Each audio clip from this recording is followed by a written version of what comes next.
Proper setup is essential to get the Spark up and running safely. Let's take a look and see how it went for me. Coming up next.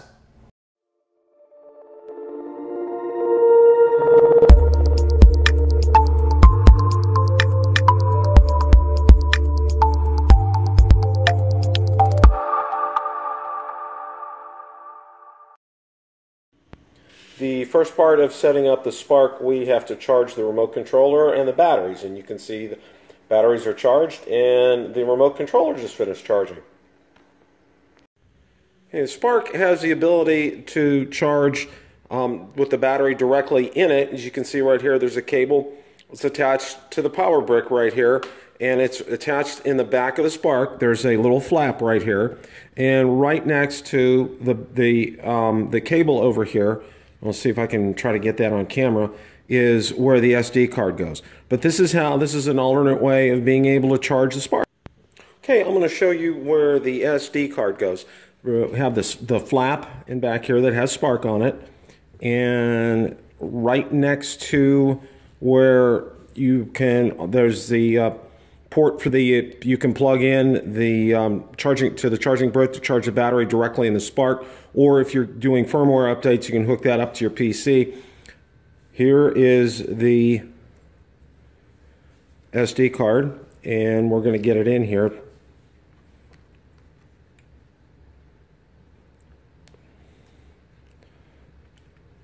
You heard the click, and it's in the back of the Spark. And that's it for getting the SD card in the back of the Spark. Okay, my preferred way of doing the firmware update is to plug the cable into the back of the Spark here. And also, you can take a look over here. I have it also hooked up to my computer, my PC. And it uses DJI Go Assistant. It's worked flawless for the Mavic. Okay, currently now we are updating the no-fly database and the firmware. Okay, one of the things that I found out was, you can take a look here and see I have the Spark remote controller attached to my Wi-Fi network, and also in order to get both that and also the Spark itself on here, when you initially turn on Wi-Fi, you're not going to see it on your network. What you need to do is you need to hold, with it powered on, you need to hold the power button for 6 seconds to set it back into Wi-Fi control mode. It'll beep once at 3 seconds and then twice at 6 seconds. After that, the Wi-Fi will be discoverable to you. So that's a tip that I was able to find out on one of the forums today. So that's something that I highly suggest that you do.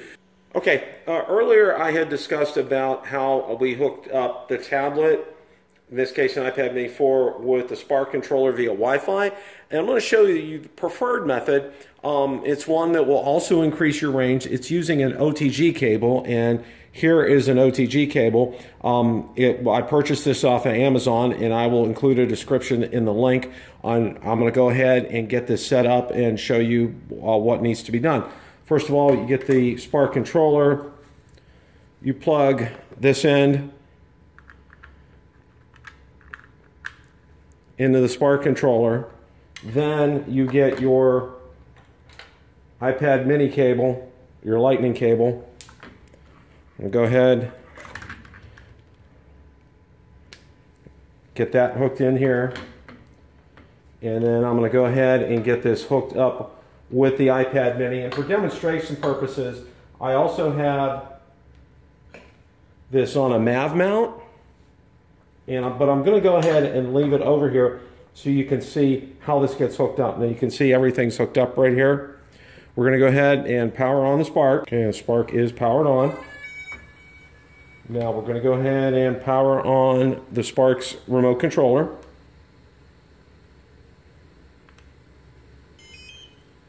Okay, you can see it's flashing red, which indicates it's not connected yet.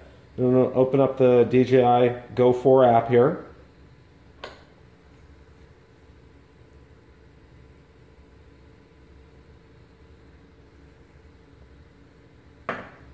It will say the accessory may not be supported, but you can dismiss that. And you can tell that we have a connection here. The Spark controller is hooked up with the Spark via the OTG cable. And again, this is a method that I would highly recommend. You can always have issues with Wi-Fi wherever you're at. This way, this is 100%. This will work all of the time. Okay, in this part of the setup, I'm going to show you how to put the prop guards on the DJI Spark. What you have to do is, you can see that it's actually fitted to, it's a collapsed system here. You put this in on the bottom, line that up, and then the top of the clasp fits over the arm like that. Then you bring up the clasp and you hear the click, and that's installed. That's all there is to installing the prop guard. Okay, and installing the prop guards, I wanted to show you something else too.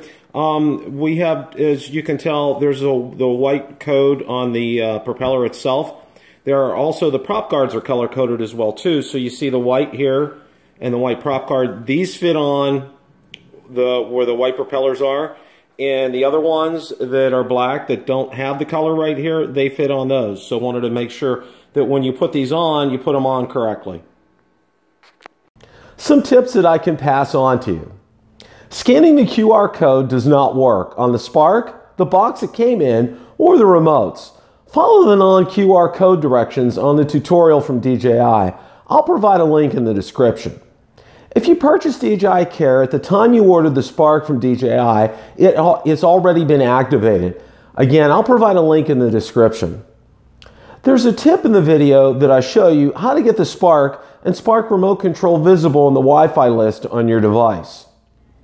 Wi-Fi works, but you have to select it each time you turn on the remote to hook up the tablet or smartphone to the remote control. A much better way is by attaching an OTG cable, there's a link in the description, to your remote controller, then plugging it into the USB portion of the OTG to the Lightning or Android cable, and then finally plugging that cable into your Apple or Android device.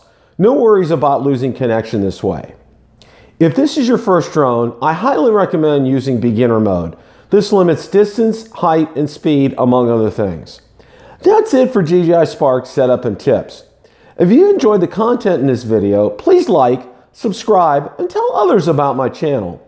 Also, be sure to visit my blog where I post many reviews and updates as well. Thank you for watching, and see you next time.